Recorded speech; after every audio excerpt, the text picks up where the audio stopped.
Tara na kayo! Ito ang request ng my birthday, oh. Chow pan. Chow pan. Ito yung talagang ano niya. Saan na ba yun? Ito yung partner niya sa chow pan, ito. Request niya sa akin to, yun. Kasi nakain sa chowking kasi siya. Tapos meron tayong kaldereta. Meron tayong, uy! Sarap! Laing! Meron tayong spaghetti. Ay, tal! Ano tayo ng, labnaw konti? Ano te? Ay, pansit. Yung papalabnawin natin yung ano. Ay, hit ko. Ayan.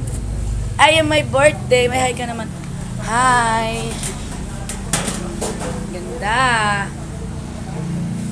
Para sakaling wala tayong hanap buhay balang araw, nakaranas na siya ng dibu.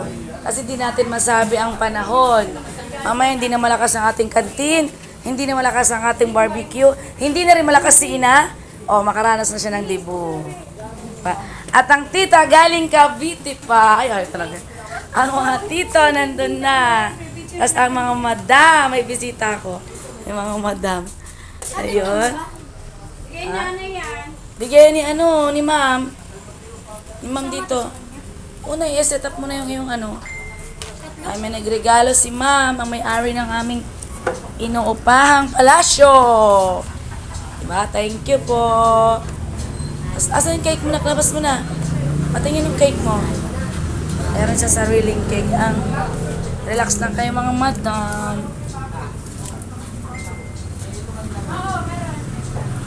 Meron siya sariling peeling cake. Peeling niya talaga to. Dali na. Ang gusto niyang design na cake. Tingin. Ayan. Tingin.